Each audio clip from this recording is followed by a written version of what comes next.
আপনারা দেখছেন বার্তা এক নজর। রসিকলাল ঘোষের মূর্তি উন্মোচনে শিলিগুড়ি শহরের গোড়াপত্তনে নিয়ে ভূমিকা নিয়েছিলেন। কেমন ছিল শিলিগুড়ি 1900 শতকের সময়কালে? আমরা বর্তমান শিলিগুড়ি যেরকম হাল হাকিকাত দেখতে পাচ্ছি সেরকম কিন্তু একদমই ছিল না। খুব কম সংখ্যক মানুষ বসবাস করতো এই শিলিগুড়ি শহরে। অন্তত 5000 মানুষ মাত্র বসবাস ছিল শিলিগুড়ি শহরে। এখনকার মতো ঝাঁ চকচকে শহর কিন্তু ছিল না। শিলিগুড়িতে আসতে লোকে তখন ভয় পেত, কারণ তখন শিলিগুড়িতে খুব কালাজ্বরের প্রকোপ ছিল। সেই কারণে অনেকে এখানে আসতে চাইতেন না। চারিদিকে ছিল ঝোপ জঙ্গল। ইংরেজরা শৈল শহর দার্জিলিং যাওয়ার জন্য এই শহরের ব্যবহার করত। শিলিগুড়িতে যাতে মানুষ এসে বসবাস করে সেই জন্য বেশ কিছু তৎকালীন ব্যক্তিত্ব উদ্যোগী হয়েছিলেন, যার মধ্যে ছিলেন রসিকলাল ঘোষ। শিলিগুড়ি শহরের গোড়াপত্তনে অগ্রণী ভূমিকা গ্রহণ করেছিলেন তিনি। এই রসিকলাল ঘোষ এর নাম হয়তো অনেকেই জানেন, আবার হয়তো অনেকেই জানেন না। তৎকালীন শিলিগুড়িতে যাতে মানুষ এসে বসবাস করুক এই বিষয়ে বিশেষ উদ্যোগী ছিলেন তিনি। আজ তার মৃত্যু দিবস। এই রসিকলাল ঘোষের মূর্তি উন্মোচন করা হলো সেবক রোড সংলগ্ন এলাকায়। একটি বর্ণাঢ্য অনুষ্ঠানের মাধ্যমে রসিকলাল ঘোষের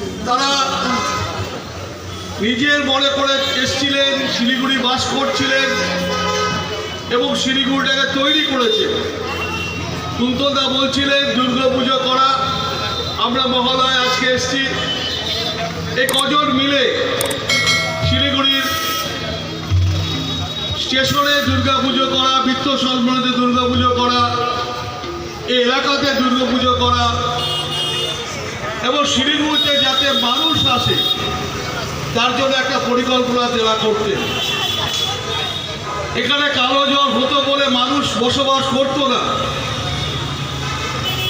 কিন্তু ইংরেজরা এই জায়গাটাকে পাহাড়ে যাওয়ার জন্য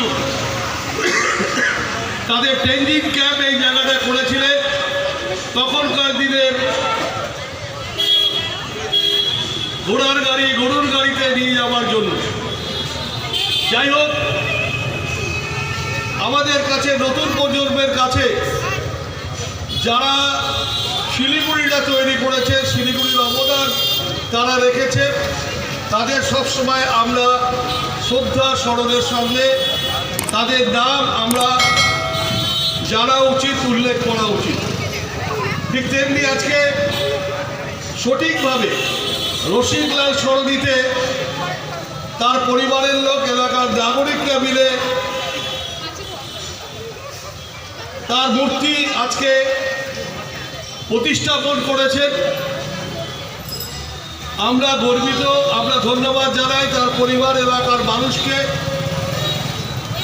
যে রসিকলাল ঘোষের নাম আমরা সকলে জানতাম, তার ইতিহাস অনেকে জানতাম না, তার ছবি অনেকে দেখিনি, কিন্তু আজকে এটা দেখতে আমরা পাবো।